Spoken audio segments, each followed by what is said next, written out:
Saber Vender, el podcast de ventas de la Embajada de Resuelve Tu Deuda. Buenas noches, Rafa, ¿cómo estás? Bienvenido a nuestro podcast Saber Vender. Me da muchísimo gusto que nos acompañes. Para que todos los que no te conocen sepan quién eres, pues hago aquí una breve introducción. Rafa es el fundador de Faro Protect.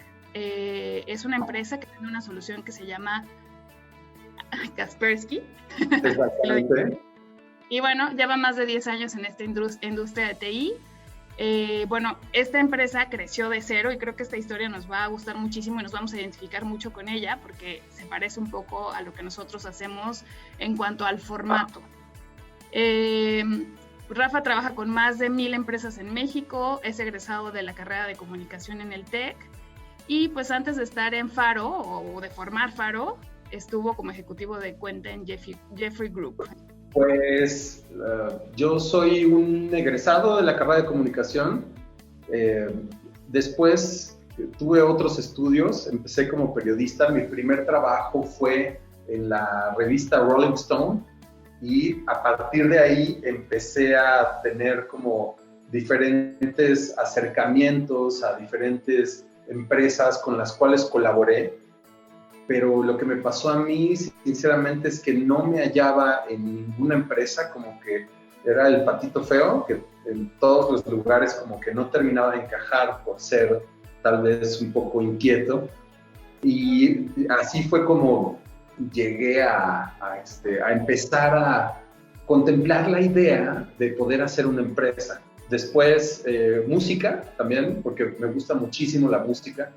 Y también tengo un diplomado en marketing, tengo un diplomado en música por la Berklee College of Music, tengo otro diplomado por la Sorbona de París en cultura y civilización francesa, pero en realidad todo eso realmente fueron cuestiones secundarias. Lo que más me formó fue comunicación.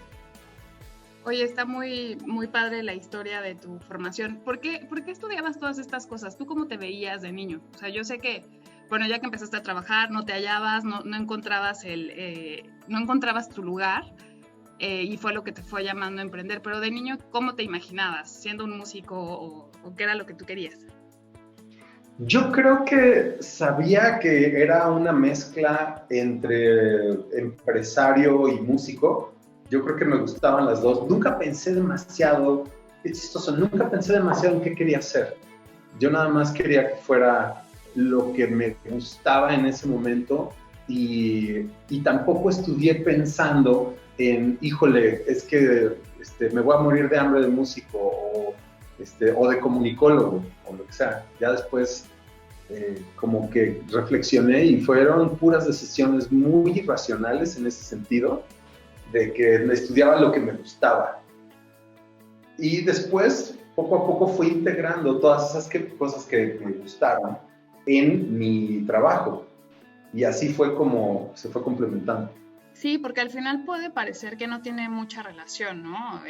Estudio música y ahora estudio periodismo y ahora estudio cultura de la civilización francesa, pero sí tiene que ver, ¿no? Porque al final todos tenemos como estos puntos de encuentro donde las cosas al final tienen sentido y te sirven las cosas que aprendes de una cosa para otra.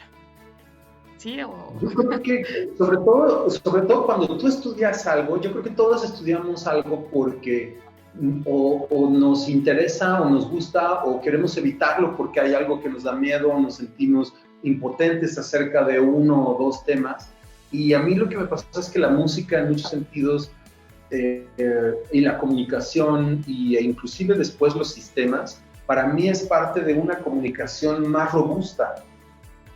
Claro. En realidad para mí todo eso es comunicación y tal vez el hecho de cómo me formé y de cuando era niño, para mí todo era como ganas de comunicarme, porque no tenía mucho con quién comunicarme cuando era niño, tal vez, y entonces no tuve hermanos, soy hijo único, creo que eso también influyó muchísimo. Entonces, cuando me enfrento a la sociedad, me doy cuenta de que no me sé comunicar, de que me cuesta mucho trabajo, de que no conozco las palabras. Todo eso para mí, yo creo de manera muy inconsciente, me llevó a querer saber cómo escribir mejor, cómo hablar mejor, cómo comunicarme, a lo mejor en otro idioma, con otra cultura. Creo que eso fue realmente.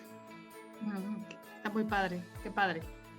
Y bueno, después de todos estos años de preparación, terminaste la carrera de comunicación y ¿en qué empezaste a trabajar? ¿Cuáles fueron tus primeros trabajos? Bueno, nos dijiste Rolling Stones, la revista. Ajá. ¿Y qué más? Pero mejor platícanos tú. ¿En qué empezaste? ¿Cómo creciste? ¿Hacia dónde te moviste? ¿Y cómo llegaste con Kaspersky? Pues fíjate que es extraño porque de alguna manera todo eso que vas rellenando, que son pequeños huecos que tienes como en huecos emocionales, que al final de cuentas me he dado cuenta que todos estudiamos algo que realmente es lo que sientes que te falta. Entonces, para mí me faltaba comunicación. Mi primera chamba, mientras todavía estaba en la escuela, era escribir para Rolling Stone. Al año, como que quise llevarlo al siguiente nivel y llevarlo un poco más serio, porque al final de cuentas, Rolling Stone es una revista de música que se publica una vez al mes. Entonces, cuando yo quiero llevarlo al siguiente nivel, para mí es un diario. Entonces ahí fue cuando apliqué para el diario Reforma. Entonces es en el diario Reforma que yo empiezo a entender lo que es la disciplina del trabajo, lo que es una estructura, reglas, etc. Y ahí estuve colaborando un muy buen rato como reportero, pero como que no me hallaba porque no había estructura. Yo no era como para eso. Yo no quería que me dijeran a qué hora llegar, a qué hora salir, qué hacer. Como que yo sentía que tenía ideas que podían ser más valiosas. Y de ahí estuve saltando a colaborar con muchas revistas. De ahí estuve entrando en relaciones públicas. Estuve en una empresa de relaciones públicas que se llama Infosoy. Después estuve en otra empresa que se llama The Jeffrey Group. Y ahí es cuando conozco cómo la comunicación me lleva a mi primer encuentro con la tecnología, cuando me asignan esa cuenta y nadie la quiere.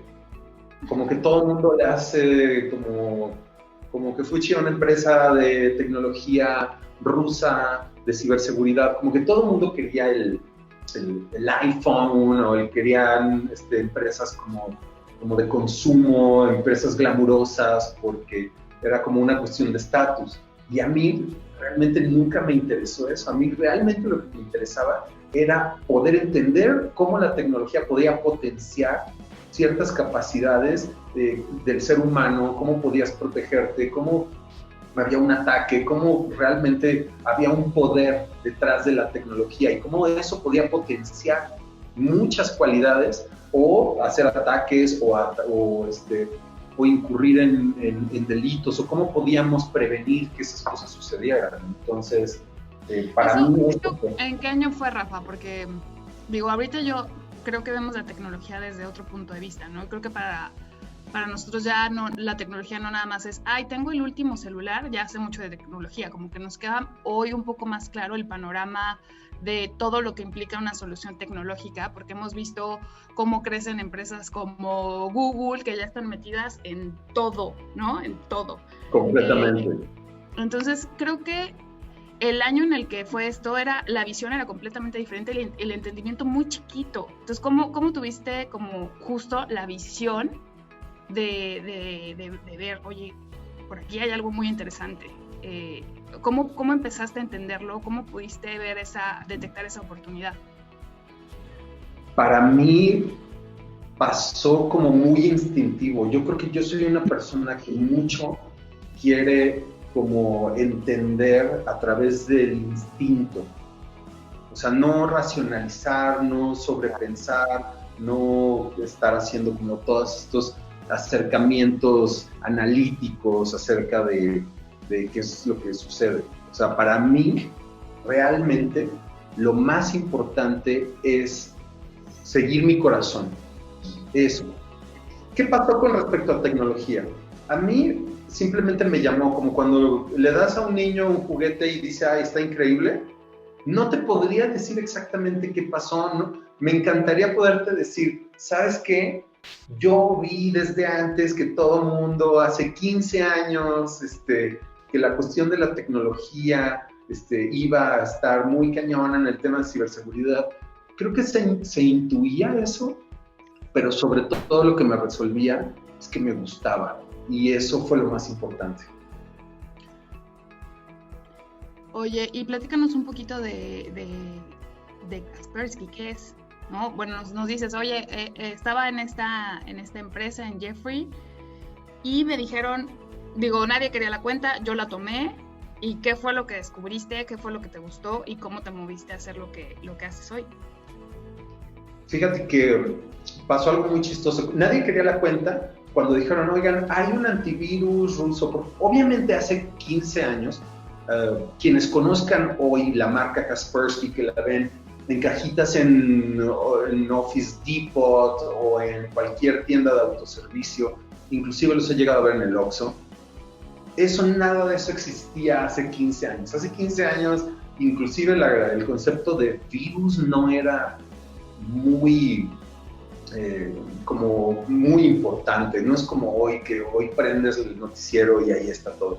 Simplemente sabía de que había una leyenda de este señor que se llamaba Eugene Kaspersky, que era alguien que estudió desde muy joven muchas cuestiones de seguridad, porque él estaba teniendo una formación militar, y entonces decidió hacer un antivirus que estaba siendo muy competitivo ante los gigantes en Estados Unidos, que eran Norton y McAfee.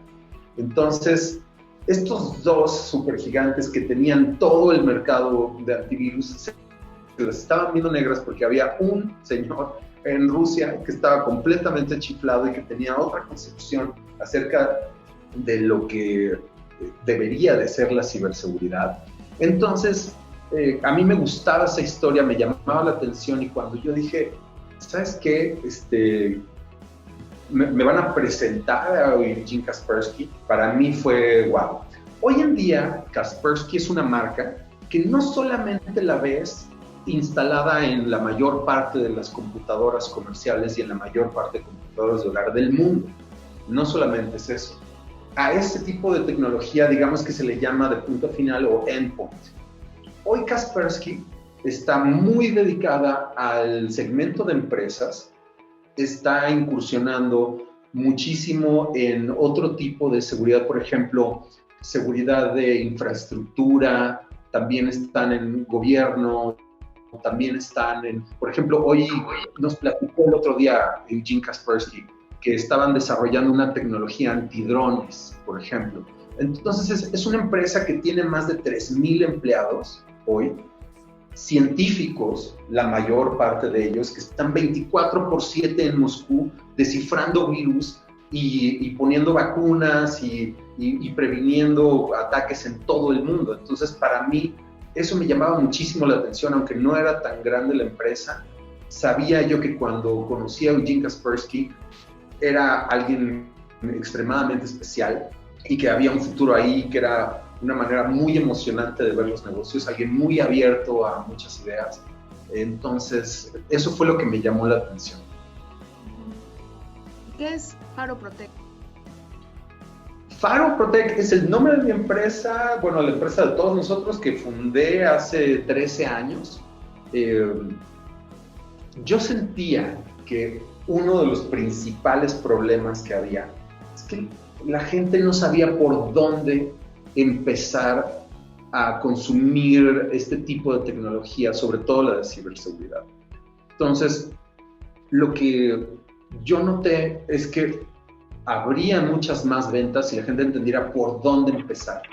Y lo que sucedió fue que pude simbolizar lo que es una venta consultiva, es decir, alguien que te guíe cuando no sabes por dónde entrarle, alguien que te guíe a través de todo ese proceso, de la gente que no necesariamente es la más experta en un segmento específico, que puedan decir, sabes que yo puedo llamarle a Faro y me van a guiar a través de esa venta consultiva. Para mí Faro es la venta consultiva y el Protect es de protección, pero también de profesional y también de tecnología. Como que si unes el pro con el tech y te queda Protec, es como una especie de acrónimo, ¿no? O de una conjunción de dos palabras que me gustaron para ofrecérselas hacia nuestros clientes.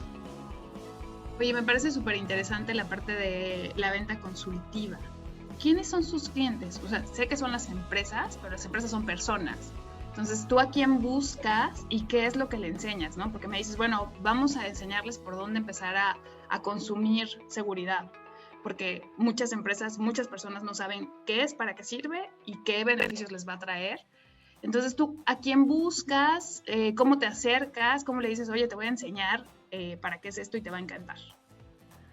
Pues mira, en primer lugar, nosotros hemos dividido nuestros segmentos en uno que es la pyme SOHO, es el segmento de Small Office, Home Office, por un lado. Por otro, es la ya más en forma pequeña y mediana empresa, es decir, una empresa que va desde 50 computadoras a lo mejor hasta 100, y después hay un segmento como Medium Enterprise que va de 100 a 500 y hay otro segmento que va de 500 en adelante.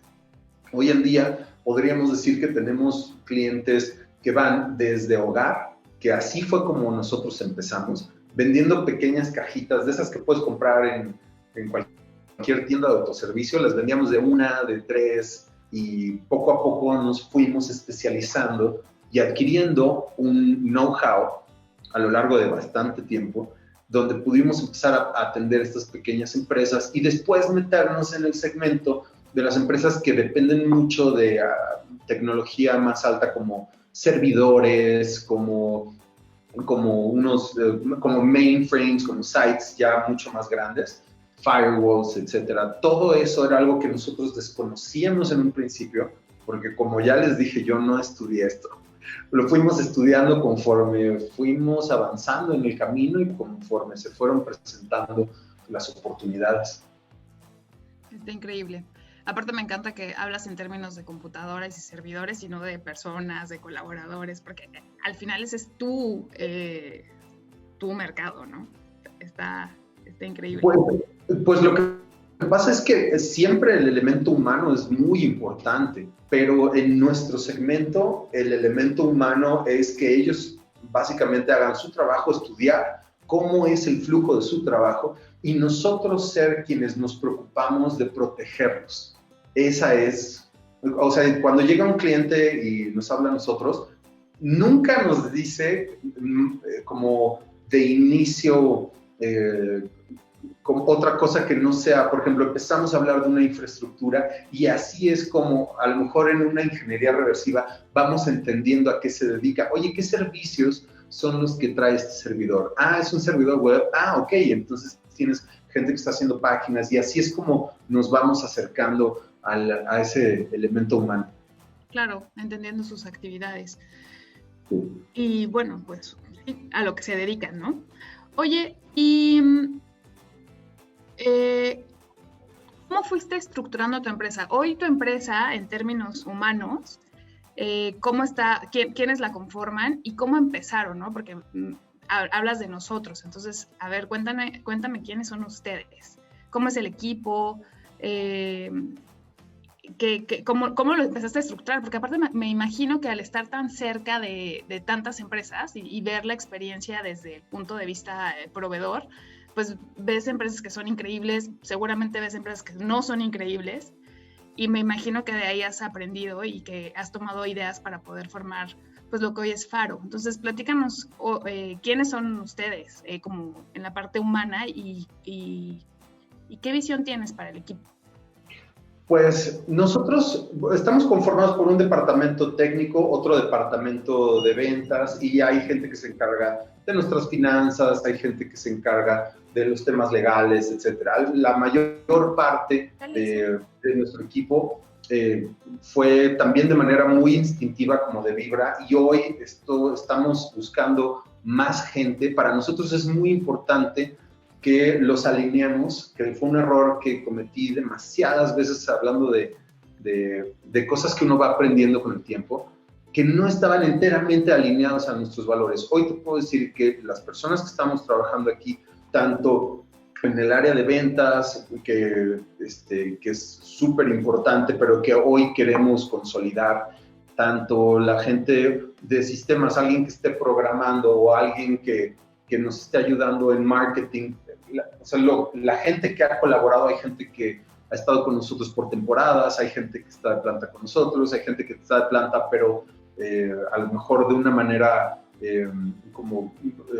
no sé, como por ejemplo la gente de finanzas que se le paga una iguala, pero también atiende a otros clientes. Entonces, lo que sí he hecho en todos esos sentidos es alinearlo a cuáles son nuestros valores. Nuestros valores, y hoy en día toda la gente que trabaja y colabora con nosotros comparte 4 valores que para nosotros son súper importantes. Está el primero, que es integridad.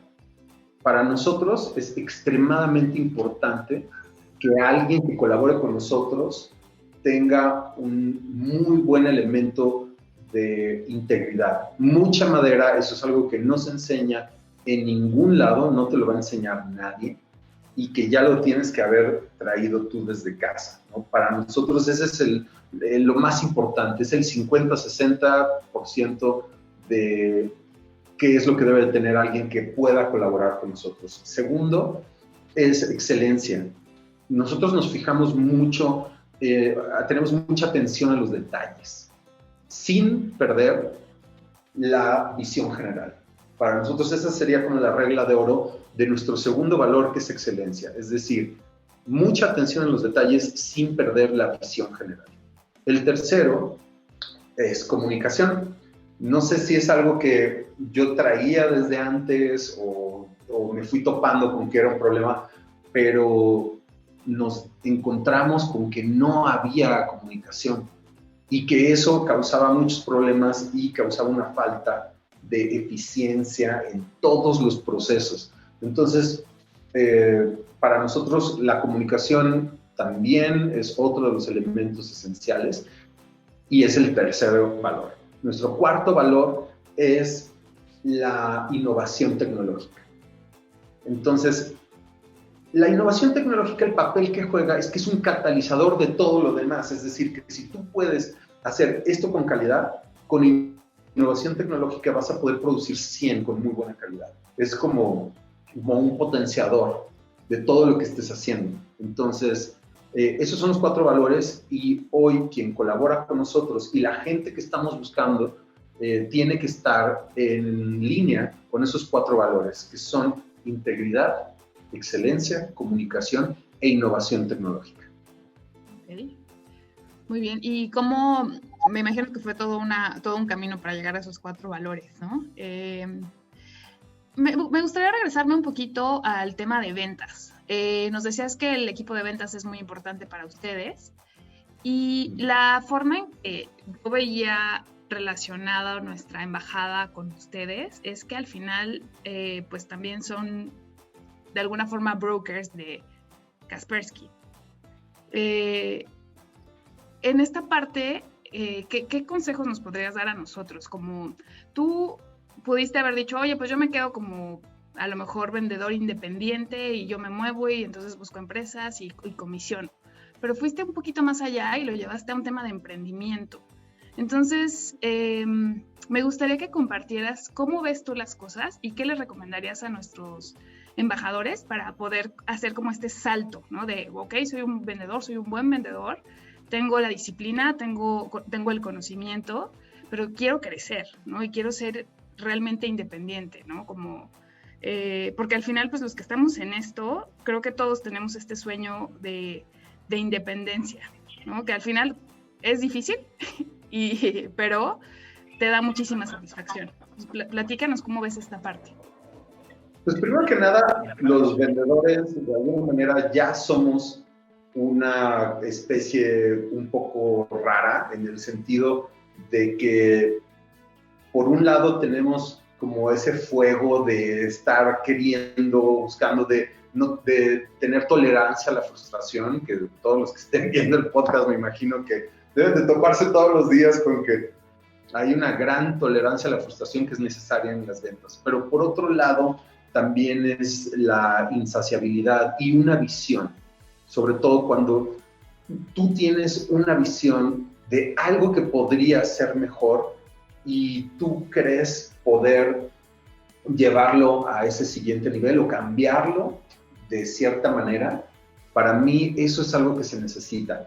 ¿Cómo fue que yo lo hice? Primero, para mí empecé a vender, pero cuando empecé a vender un poco, me dieron ganas de replicar ese proceso y sentía que no había una empresa que realmente se sentara a escuchar tus necesidades, sobre todo en seguridad, que era mucho el nivel como la plaza de la computación, ¿no? Por un lado, que yo veía que era muy transaccional, pero que le faltaba todo ese valor de escuchar realmente a alguien que te importe, que tengas la confianza de que sean expertos. Hoy tenemos, a lo mejor, en Kaspersky, 5 certificaciones de ventas, 4 personas certificadas técnicas.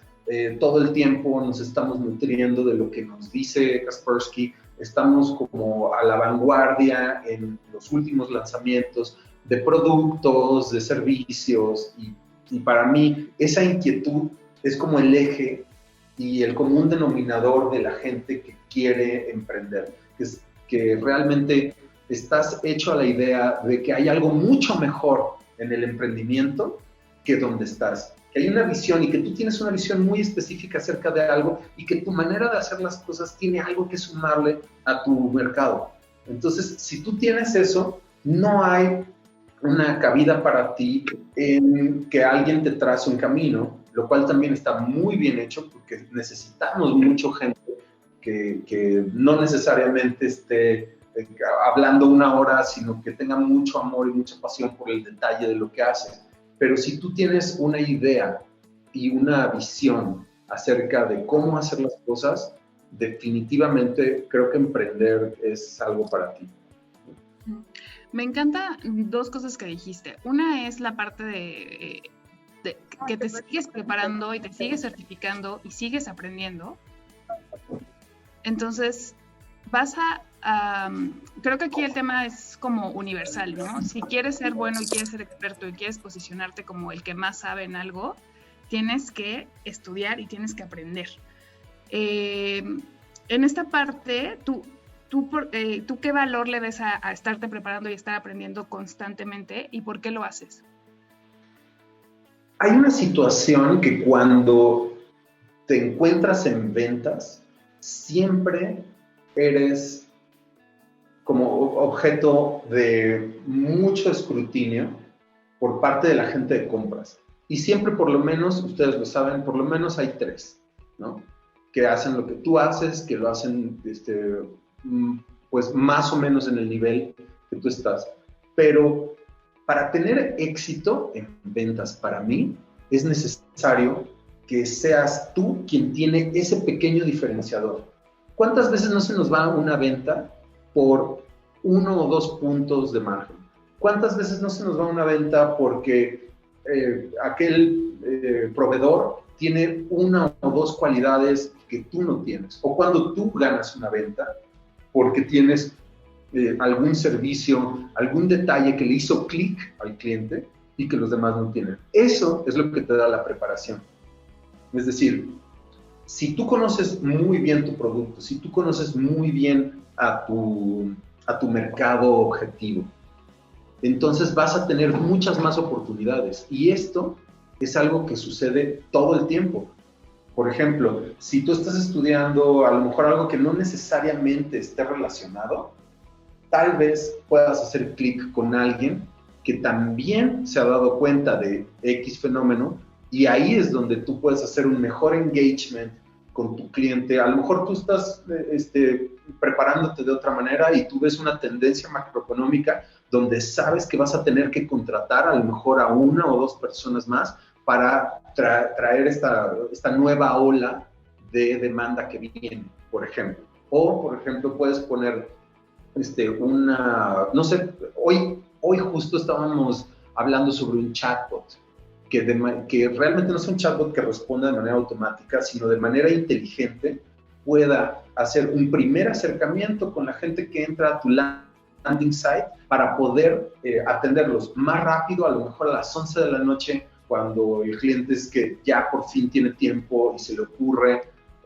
no sé, en el caso de ustedes, a lo mejor buscar ayuda porque tiene una deuda, y entonces en ese momento, ¿y quién iba a decir que a lo mejor estudiar un asunto tecnológico te va a llevar a tener algo que tu competencia no tiene y que a las 11 de la noche tú le robaste un cliente a alguien que no tenía eso? Entonces, se puede aplicar a cualquier disciplina y para mí eso es la diferencia.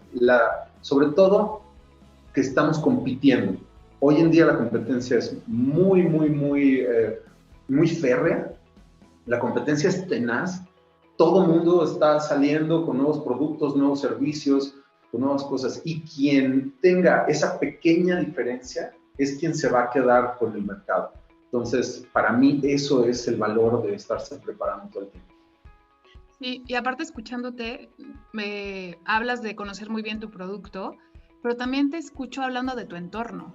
Entonces creo que el mensaje que nos estás dando va mucho más allá de solo conocer tu producto, sino también entender qué está pasando alrededor, ¿no? En la competencia, en todo el entorno económico, en el entorno social, ¿no? Todo esto va afectando. Incluso en el tema de pandemia, me imagino que a ustedes les debe haber abierto muchísimas puertas al tener que descentralizar oficinas. ¿Nos podrías platicar un poquito de esto? ¿Cómo ves o cómo fue para ti el tema de pandemia? ¿Qué te ayudó? O sea, ¿cuáles fueron las consecuencias positivas para ustedes? ¿Y cuáles no fueron tan positivas y cómo las están sorteando?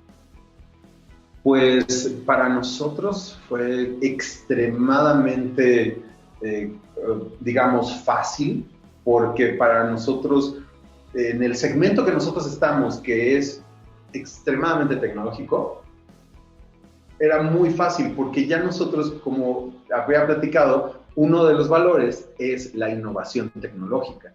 Entonces, nosotros ya teníamos un montón de procesos ya automatizados, ya digitalizados. Entonces tuvimos que evacuar las oficinas. Desde el punto de vista operativo fue bastante rápido. Por el otro lado fue que nos tuvimos que apurar en la implementación en la migración de un CRM que estábamos a otro para que pudiésemos absorber y automatizar esos procesos de manera global sin estar en un servidor central. Entonces esa migración de un CRM a otro también, eso sí fue un reto bien grande, y eso nos consumió bastante tiempo, pero esto nos permitió también automatizar y cuestionarnos muchos de los procesos que ya nosotros habíamos dado por sentado, que eran perfectos según nosotros, pero de repente nos dimos cuenta que la pandemia nos presentaba otras situaciones donde ciertos mercados estaban cerrando, pero otros estaban abriendo. Entonces, para nosotros, sobre todo, el valor de la pandemia estuvo en cuestionarnos de nuevo cada uno de los pasos en nuestra operación, desde la llegada de un lead, la calificación, la asignación, cómo lo atendíamos, automatizar pedidos, etcétera, porque tuvimos que hacer más con menos. Nosotros casualmente tuvimos más gente antes de la pandemia, no que los despidiéramos por la pandemia para nada, pero coincidió con la salida de ciertas personas que estaban encargadas de la venta y de la operación, y nosotros tuvimos que absorber eso. Entonces, eso fue un reto, pero lo pudimos solventar mediante la adopción de tecnología. Eso para nosotros fue el aprendizaje. Buenísimo, increíble. Oye, me voy a regresar un poquito a nuestro tema, que es el tema de ventas. Y platícanos, para ti, ¿qué es lo más importante en la venta? Te he escuchado varias palabras clave, el tema de la venta competitiva, pero ¿qué no debería faltar nunca en una buena venta, ¿no? Y ya ahora sí un poco generalizando. Ok. Creo que lo que omitimos normalmente es la necesidad. Digamos que si corriésemos un band, ¿no? Y hablásemos primero del presupuesto, después de la autoridad de la persona que puede tomar la decisión o no, de su necesidad y de la temporalidad, creo que lo que siempre estamos omitiendo por default, que lo veo como un error más recurrente, es el evaluar la necesidad. Es decir, la empatía de ponerte en los zapatos de alguien que está en cierta situación y poder decir, ¿qué tanto sentido me hace la solución que estoy vendiendo si es que yo estuviese en los zapatos de mi prospecto? Para mí eso es lo que más he visto que hace falta, porque nosotros, digamos que entramos en un loop, y este loop es como muy automatizado de que llega alguien y le quiero vender lo que yo quiero, lo que yo vendo, ¿no? O lo que yo quiero, o lo que en ese momento me conviene, o lo que tiene más margen. Pero no nos estamos preguntando, bueno, ¿qué es lo que esa persona necesita? ¿Necesita de mis servicios? ¿Necesita lo que yo hago? O tal vez, como tengo un martillo, entonces a todo le veo cara de ser un clavo, ¿no? Y entonces todo lo quiero resolver. Entonces, para mí, creo que si tuviera que resumirlo, sería en conciencia. Creo que a lo mejor está un poco hippie, pero para mí la conciencia de quién es la otra persona, qué necesita, por qué está pasando, de dónde está sacando sus ingresos, cómo es su estilo de vida, o sea, hacerme un perfil de quién es la otra persona para ver si tiene sentido lo que yo le vendo. En una gran cantidad de los casos, me topo con que llega un cliente y que tiene un producto que es de la misma marca, pero que está muy mal perfilado para ellos.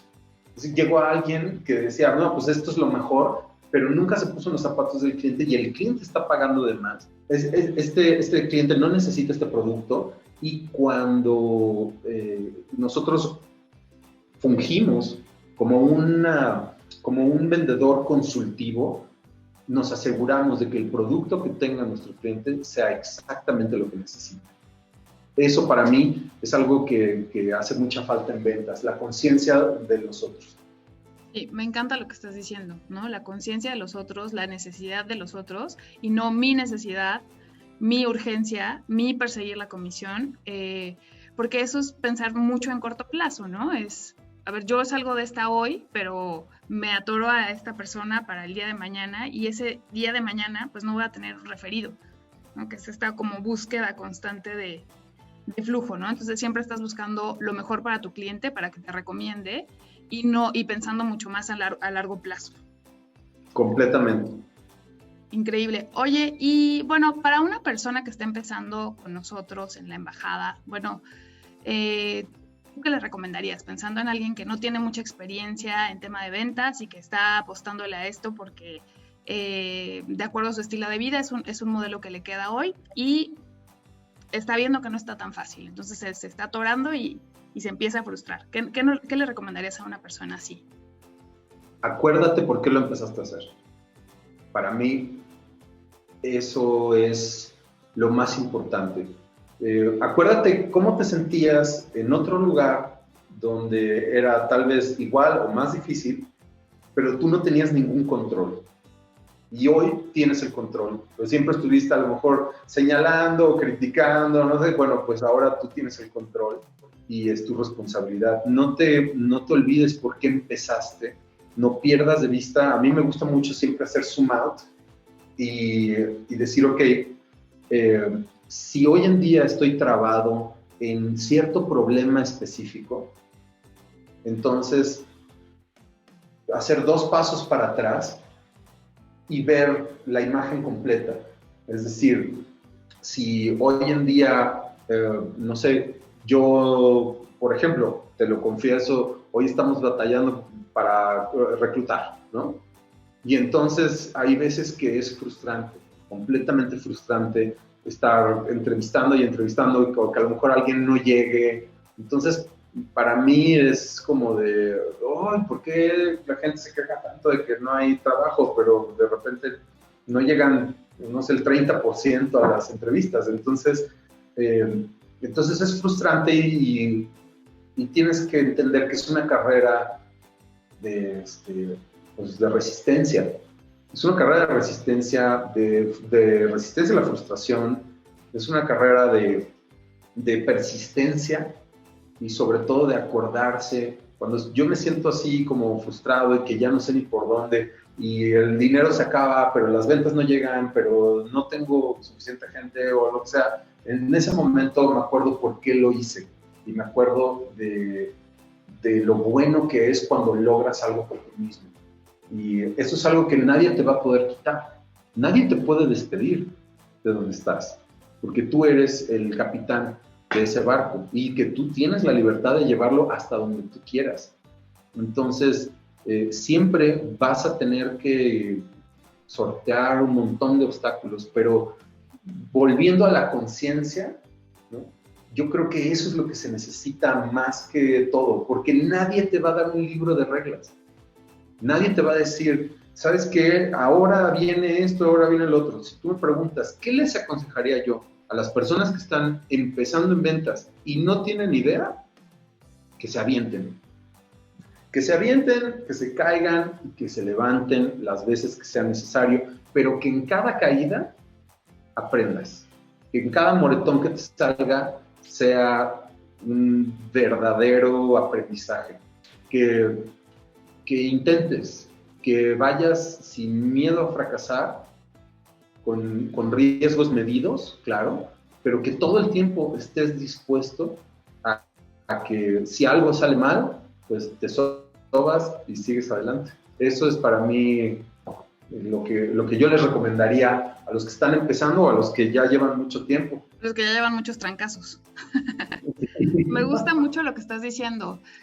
Fíjate que yo hablo mucho con personas que están entrando con nosotros a los equipos y muchas veces llegan así súper entusiasmados, le echan muchísimas ganas, 1, 2, 3 semanas y ya, o sea, de repente no me gustó, no funcionó, no quiero, pero esto que me dices al final, pues creo que todos los que estamos en ventas lo vivimos, ¿no? Y es justo eso, ¿no? Ser persistente y resistente, ¿no? Ya me di otro, ni modo, me levanto, me sobo, me sacudo, pienso cómo lo puedo hacer un poco diferente porque a lo mejor lo que estoy haciendo no me está funcionando y sigo adelante. Quiero comentar algo al respecto.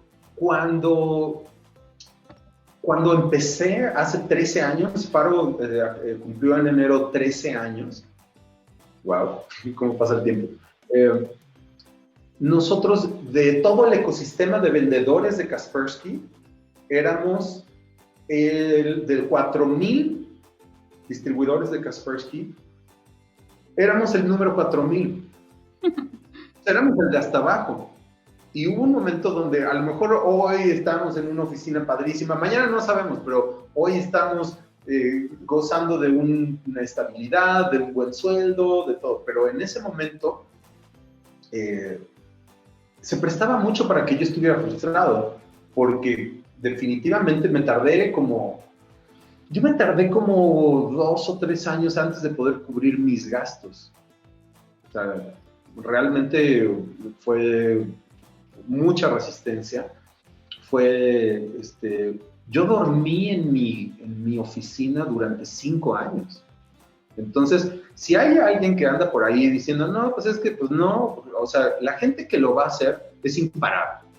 O sea, la gente que realmente tiene ganas de hacerlo y que se va y que va a pasar obstáculo tras obstáculo. O sea, yo no pude pagar ni siquiera un lugar donde quedarme hasta después de 5 años. No tuve casa.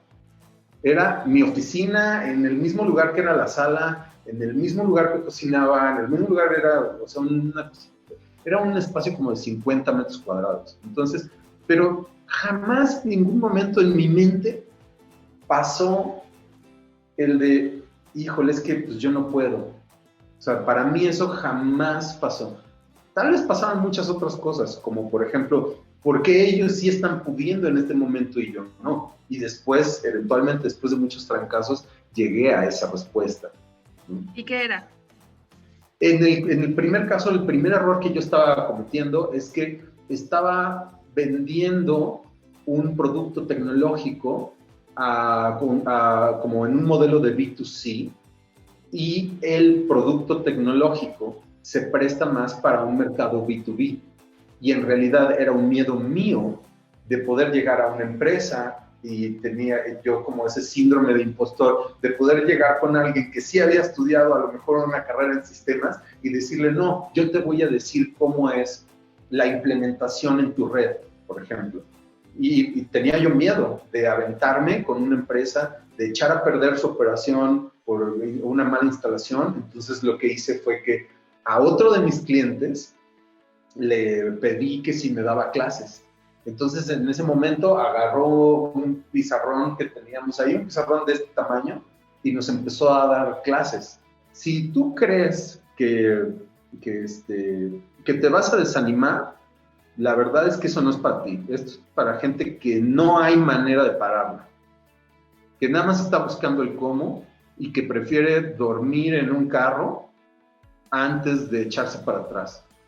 Entonces, básicamente es eso. O regresar otra vez a una supuesta certidumbre, ¿no? Que en realidad nunca llega. Porque entonces dices, no, yo tengo mi sueldo seguro. Ajá, claro. Como todas las demás personas que perdieron su trabajo durante la pandemia, o como quién, ¿no?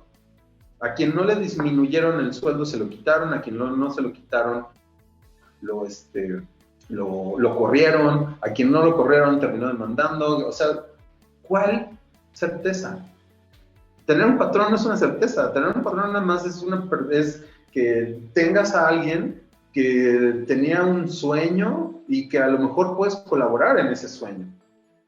Y si también es el mismo, pues bueno, adelante, ¿no? Pueden compartirlo. Pero, pues, en realidad no es una certeza trabajar para una empresa, porque la empresa también tiene altas y bajas. Entonces, claro. Sí, yo toda mi parte de empresa la vi mucho como un aprendizaje, ¿no? Y aprendizaje de las actividades que hacía, pero también de las personas con las que convivía. Pues creo que las dos partes tienen su lado buena, pero tienes razón, no todo es para todos. Y tienes que decidir qué sí es para ti y qué sí estás dispuesto a apostarle. Para mí, la mayor certeza que puedes tener es la de tener la seguridad en lo que tú crees. Esa es la única certeza para mí. Entonces, yo les recomiendo a los que están viendo este podcast que sigan su corazón, que escuchen a quien les dijo emprende, que no se olviden de eso. Cuando las cosas se ponen muy difíciles, regresen a esa primera imagen, porque para mí siempre es importante tener una imagen en tu cabeza de quién es la persona en la que te quieres convertir, ¿no? Claro. Oye, Rafael, ¿qué opinas de nuestra embajada? ¿Qué opinas de nuestra empresa, de esto que estamos empezando aquí? Para mí es una manera de, ¿cómo te diré? De llegar hacia un sueño que tú puedas tener, pero donde hay una carretera, donde hay alguien que te puede decir, ¿sabes qué? Estas son ciertas cosas que nos han funcionado, que nos dan éxito, ¿no? Y que realmente funcionan porque tantas personas lo han logrado. Para mí, eso fue Kaspersky. Porque a mí Kaspersky me dio una plataforma sobre la cual construir con mis propios esfuerzos lo que hoy somos. Hoy atendemos a lo mejor a 1,000 empresas. Hoy tenemos clientes de los cuales no puedo hablar, pero que son clientes muy importantes. Tenemos implementaciones que son parte de seguridad nacional, pero yo sigo siendo esa misma persona que repartía licencias en una bicicleta. Así, agarraba una ecobici y tenía 2 cajitas y esas tenía que ir a otra colonia y entonces pues era lo que había en ese momento. Entonces, yo sigo siendo esa misma persona hoy y probablemente siempre.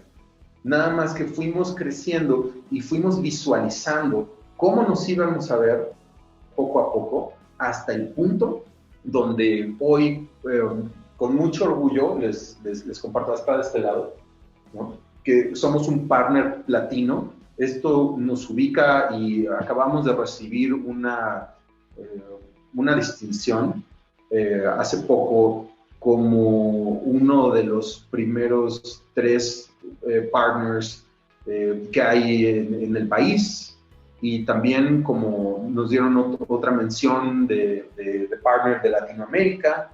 Entonces, pero nosotros seguimos siendo la misma persona que se levantaba todos los días, que no podía pagar el teléfono en ese momento, que no podía, a lo mejor, yo me acuerdo mucho que iba pasando por un restaurante que queda cerca de mi casa, y entonces pasaba y era como, hacían como cortes argentinos. Entonces yo pasaba y decía, ¡ay, qué rico huele! Pero no puedo porque tengo esto y no tengo dinero, pero le estoy echando ganas, etcétera. Entonces me ponía a estudiar y decía, ahora voy a hacer esto, pero tienes que resistir, porque si piensas que nada más porque emprendiste y te pusiste la cachucha ya vas a vender, no, para nada. Tienes que seguir y tienes que seguirle dando. ¿Qué es lo que yo pienso de la gente de Resuelve tu Deuda? Hay una cosa que hay y es mucha gente endeudada y mucha gente y muchas instituciones que se roban el dinero de la gente. Ustedes pueden hacer, traen muy buen karma. Tienen, por un lado, gente que le está siendo extorsionada y que no tiene el know-how financiero y que necesita una muy buena plataforma para salir de su deuda, y por el otro lado, tienen todo un país que está endeudado. Entonces, para mí esto nada más es un tema de comunicación, de llegar a las personas adecuadas, de aprender a prospectar, de aprender a generar demanda, y de ahí el cielo es el límite. Realmente creo que traen una misión, que eso es muy importante, de eso no hablé, pero es tan importante traer una misión, porque si tú dices la razón por la cual te levantas todas las mañanas es para sacar el gasto, estás frito. O sea, estás completamente mal. Si eso es lo que quieres hacer, realmente, pues, vas a pasar por demasiadas cosas al emprender. Pero por el otro lado, si tú lo que quieres es realmente ganarte la vida ayudando honestamente a personas que salgan de un problema, todos sabemos lo horrible que es estar endeudado. Yo estuve endeudado un montón de tiempo precisamente al emprender, porque me endeudé con una tarjeta de crédito y no conforme con eso me endeudé con otra, y después con otra y con otra y con otra, y de repente ya tenía $250,000 de deuda. Y fui yo quien se sentó y dijo, a ver, ¿cómo son las reglas del juego? Porque algo estoy haciendo muy mal. ¿Por qué por qué hay gente que puede comprarse, no sé, el último Audi, el más cañón, vendiendo esto, o vendiendo tecnología, o vendiendo seguridad, y yo no puedo pagar el teléfono, ¿no? Entonces, lo primero es que te hables derecho y que te hables sincero y que digas, a ver, ¿qué es lo que estoy haciendo mal? ¿Realmente qué es lo que me falta? Y de ahí, esto es como la segunda parte del consejo, esto me la pasó un amigo mío que realmente se lo agradezco muchísimo. Uno es leer mucho. Nadie te va a decir cómo hacer las cosas, pero sí sabes qué es lo que necesitas. Si eres honesto, sabes qué es lo que necesitas y puedes ir a un libro y obtener respuestas de ahí. O sea, está estadísticamente probado que uno de los rasgos que tiene la mayor parte de la gente exitosa, o sea, de la gente que emprende, es la lectura. Para mí, la lectura ha sido cuando no encuentro ni siquiera por dónde, por ejemplo, que me cuesta trabajo, a lo mejor ahora justo estamos en el proceso de reclutar, entonces agarro 3, 4 libros de reclutamiento y aunque no te resuelven el 100%, sí te dan una guía de por dónde ir avanzando y que tú sobre la marcha vayas. Eso es lo primero. Y lo segundo es establecer OKRs. Este fue el que me dio mi amigo y realmente se lo agradezco muchísimo. La mayor parte de nosotros conocemos los KPIs, que son los Key Performance Indicators, y eso es algo que se establece mucho en ventas. Pero algo que normalmente no establecemos son los OKRs. ¿Qué son los OKRs? Son Objectives and Key Results. Eso es establecer un objetivo y cuáles serían los resultados clave para llevarme a ese objetivo. Es decir, si yo hoy quiero consolidar a mi equipo de ventas, ¿qué necesito? 1, contratar, ¿no? 2, establecer un método de entrenamiento para las nuevas personas que están llegando. Tercero, hacer un landing site con un chatbot y entonces así. Entonces hago 5 o 6 resultados clave que estén atados a un número, y esa parte es muy importante, esencial que estén atados a números para llegar al objetivo. Entonces el objetivo es consolidar el departamento de ventas en los siguientes 3 meses. ¿Y cuáles son los resultados clave? Es contratar 2 personas que estén ya entrenadas, implementar 2 plataformas tecnológicas que les ayuden a vender y hacer un manual de ventas que sirva para los siguientes. Entonces, si yo establezco esos resultados clave, puedo decir que ya está cumplido mi objetivo de venta. Y no te salgas de ahí, o sea, no puedes tú ir a decir, bueno, ya y luego no. Los tienes que cumplir, tienes que atener a ellos, tienes que buscar esos 4 o 5 resultados, y eso tiene, le llaman en un libro, le llaman superpowers, ¿no? Tiene que puedes, que es el crecimiento es medible de un periodo a otro. 2, son binarios, o sea, llegaste o no llegaste, no hay una carga emocional. 3, que unifican los esfuerzos de todos y dan claridad hacia dónde vas. Entonces tienes que poner unos key results, ¿no? Que vayan con tu objetivo, resultados clave, que vayan en línea con tu objetivo, establecer muy pocos y decir, estas 5 cosas las vamos a hacer en los siguientes 3 meses. Aunque seas tú solo, no importa que no tengas 3, 4 personas a lo mejor en tu equipo, tú dices, estoy emprendiendo solo, pero algo que yo sé que necesito, a lo mejor es hacer marketing para poder atraer clientes. Entonces, establecer un programa de marketing en mi empresa que soy yo solo, ¿no? A lo mejor. Y entonces puedo decir, ok, 1 es tener un landing site, 2 es tener un chatbot, 3 es tener un CRM a lo mejor de código abierto, que sea gratuito o lo que sea, y estas 3 cosas son mi plan de marketing y eso es lo que yo voy a establecer, y pones un periodo y entonces te apegas a ello. Eso le puede dar mucha estructura a alguien que a lo mejor nunca ha tenido un departamento de marketing, y eso es algo que yo puedo compartirles, que hoy en día estamos viendo que está funcionando en la empresa y que funcionaría para cualquiera. Está increíble, Rafa. Sí, y como dices, ¿no? No tienes que pensar como en un gran proyecto de una empresa, sino que puedes empezar contigo mismo, ¿no? O sea, ¿cuáles son mis objective key results? Pues si yo soy un vendedor hoy, pues entonces, ¿qué tengo que hacer? Tengo que generar prospección, tengo que generar consultas efectivas, y al final tengo que generar cierres, ¿no? Esos podrían ser los resultados. Al final sería el cierre, ¿no? En esta metodología. Y no tienes que escribirlo tan... Tiene que ser un objetivo, no necesariamente tiene que ser un cierre. Sí lo puede ser, pero es decir, a mí ¿qué me falta? Si tú sientes que andas muy bajo en prospección, entonces es mejorar mi proceso de prospección. Y entonces, ¿cuáles serían los key results, no? O sea, ¿qué es lo que tendrías que hacer? Entonces, quiero 20 prospectos al día, ¿no? Eso es un key result. Claro. Durante los 20 días hábiles que pueda tener un mes, quiero 20 prospectos, quiero que de estos puedan ser a lo mejor 10 contactos efectivos, y etcétera, ¿no? Ahora, otro key result podría ser, no sé, una manera de prospectar podría ser hacer una metodología, ¿no? Establecer un manual donde tú puedes, o establecer 5 guiones, ¿no? Ahí está el elemento del número, que son 5 guiones de ventas. Y voy a establecer una prueba que puede ser el A, B, C, D o E, y hacer una prueba en cada día y ver cuál es el mejor guión, ¿no?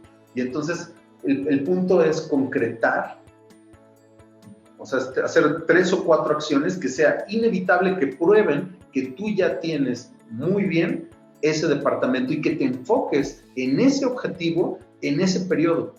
No es que no hagas otra cosa, pero que sea tu objetivo principal y que te claves en ese objetivo hasta que seas muy bueno en prospectar y después te pases al siguiente. Eso sería la metodología. El objective del key result. Buenísimo. Muchísimas gracias por tus consejos, Rafa. Vamos a cerrar aquí el podcast. Muchísimas gracias por tu tiempo. Te mando un abrazote y pues estamos en contacto. Mil gracias. Un abrazo a todos y por favor no se desanimen, acuérdense por qué empezaron a hacerlo, pongan una imagen y no paren hasta que llegue. Saber Vender, el podcast de ventas de la Embajada de Resuelve tu Deuda.